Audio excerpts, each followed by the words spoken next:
NASA's updated Artemis plan does give the agency more opportunities to test and refine its systems before attempting a lunar landing, but it doesn't really solve the core problem: complexity. That challenge is especially clear when it comes to the lunar lander. However, there's an interesting alternative concept starting to gain attention: a shortened version of Starship HLS. And surprisingly, the more you look into it, the more logical it becomes. So how could making Starship shorter actually make landing on the moon easier? Let's break it down. As I said, there's an interesting idea being discussed about a more efficient way to send Starship to the moon, because the current Artemis architecture, while workable, is extremely complex and arguably not very efficient. Right now, the plan goes like this. Before the crew even launches, SpaceX would first send a propellant storage depot into low Earth orbit. After that, a series of reusable Starship tanker flights would launch, each carrying propellant to refill that depot. This step alone could require many launches, depending on how much fuel is needed and how much can be transferred each time. Once the depot is filled, the uncrewed Starship Human Landing System, HLS, launches into orbit. It then rendezvous and docks with the depot, where it fills its tanks with propellant. Only after that does it perform the trans-lunar injection, TLI, burn, the maneuver that sends it out of Earth orbit and onto a trajectory toward the moon. After completing the TLI burn, HLS travels for about 6 days before arriving in near rectilinear halo orbit, NRHO, a special orbit around the moon. There, it waits for the crew, who arrive separately aboard the Orion spacecraft. Once Orion and HLS dock in NRHO, the crew transfers over and the lunar landing mission begins. The system works, but one of the biggest criticisms is that it builds in a lot of inefficiencies, especially when it comes to how mass is handled. A key issue is that the HLS has to perform its own TLI burn. That requires it to carry a large amount of additional propellant, along with the tanks and structural hardware needed to store and manage it. Estimates suggest this adds roughly 20 to 25 tons of extra tankage and structural mass. The problem is that this extra mass is only useful for a single phase of the mission, the TLI burn. Once that burn is complete, all of that hardware becomes dead weight. From that point on, the vehicle has to carry it through lunar orbit insertion, descent to the surface, ascent back to orbit, and return to NRHO.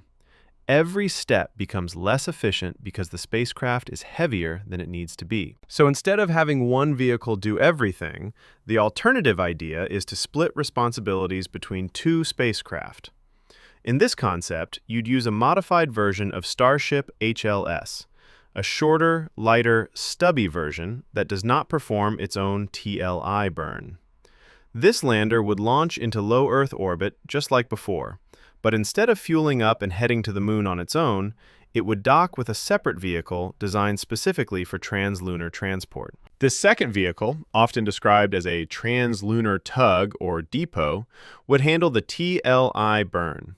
In other words, it would provide the propulsion needed to send the combined system from Earth orbit to the moon. Once the burn is complete and the spacecraft reaches NRHO, the 2 vehicles would separate. At that point, the stubby HLS would only need enough propellant for its actual job, landing on the moon and returning to orbit. That requirement is estimated at around 400 tons of methalox propellant for the full round trip between NRHO and the lunar surface. By removing the need to carry propellant for TLI, and the tanks and structure that come with it, the dry mass of the lander drops significantly.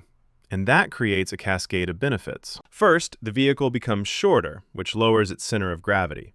That's a big deal for landing stability, especially on uneven lunar terrain.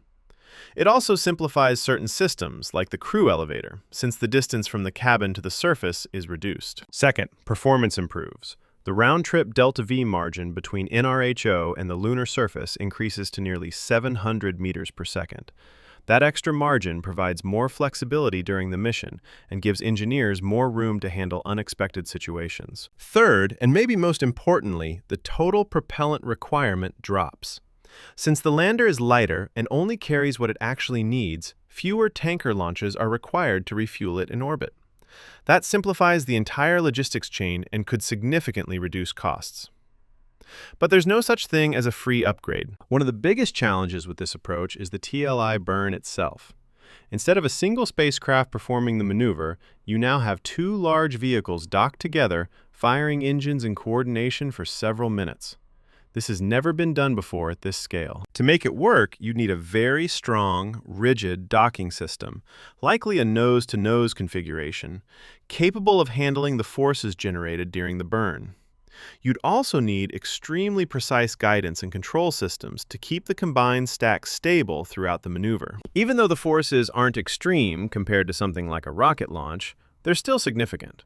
With two vacuum-optimized Raptor engines producing thrust, pushing a combined mass of about 1,870 tons, the initial acceleration would be around 0.3 g. By the end of the TLI burn, as propellant is used up and the mass decreases, that acceleration could rise to about 0.78 g. In practice, the engines could be throttled down to reduce peak loads, but the structure would still need to handle those forces reliably. Another challenge is the trans-lunar tug or depot itself. This vehicle would need to be designed, built, launched, and operated in addition to the HLS. Because it would have relatively low dry mass, it might only use two Raptor vacuum engines. However, that also creates constraints. For example, burning through about 1,600 tons of propellant with just two Raptors would take roughly 19 minutes. To make the system practical, the tug would likely launch with less than 600 tons of propellant and rely on refueling in orbit. It might also require an expendable booster just to reach orbit in the first place. These trade-offs make the system more efficient in some ways, but also more complex overall. And that leads to the final issue: operational complexity. Instead of dealing with a single HLS vehicle, mission planners would now have to manage two major spacecraft. Both would need to be launched, refueled, docked, and carefully coordinated for the TLI burn. Every additional step introduces new risks and more opportunities for failure. Even so, this approach could offer a significant advantage. The current full-size HLS design, which performs its own TLI, is already pushing the limits in terms of mass, fuel requirements, and boil-off margins. There's very little room for error. By comparison, the stubby HLS concept creates more margin, reduces fuel demand, and keeps the payload capacity, the crew and cargo volume, essentially the same. That means it could potentially fit within existing mission requirements without major compromises.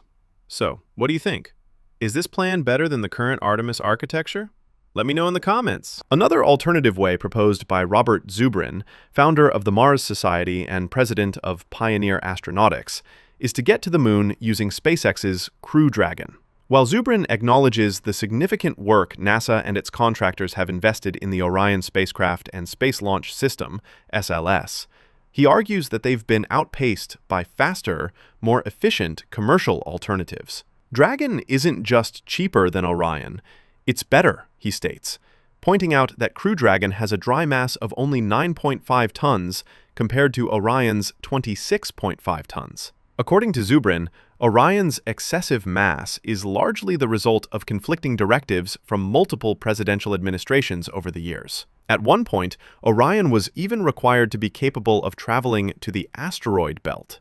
The result, he says, is a spacecraft that resembles an elephant rather than the nimble racehorse NASA needed. He also criticizes the limitations of the SLS. Unlike the Apollo-era Saturn V, the SLS cannot deliver Orion into low lunar orbit, LLO, with enough fuel for a return trip. To solve this, NASA plans to construct a new space station in a high lunar orbit, known as the Lunar Gateway, to serve as a reachable destination for Orion. However, traveling between Gateway and the Moon requires a lander with twice as much propellant as a lander launched from LLO. Zubrin argues that this Rube Goldberg solution will cost billions and delay the Artemis program for years. In contrast, Zubrin believes Crew Dragon is a viable and more efficient alternative. Despite weighing just 20% more than the Apollo capsule, Crew Dragon offers 50% more internal volume,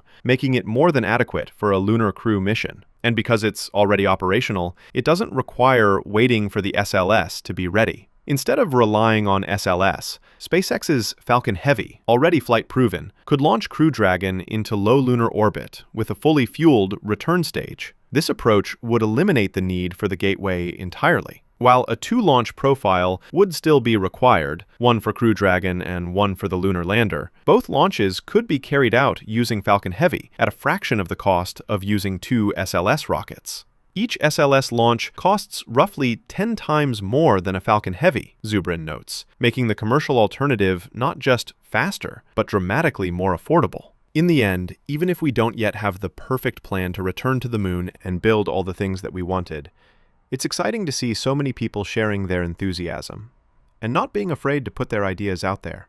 As wild as some of those ideas might sound, one of them could end up making a real contribution and helping space exploration move forward.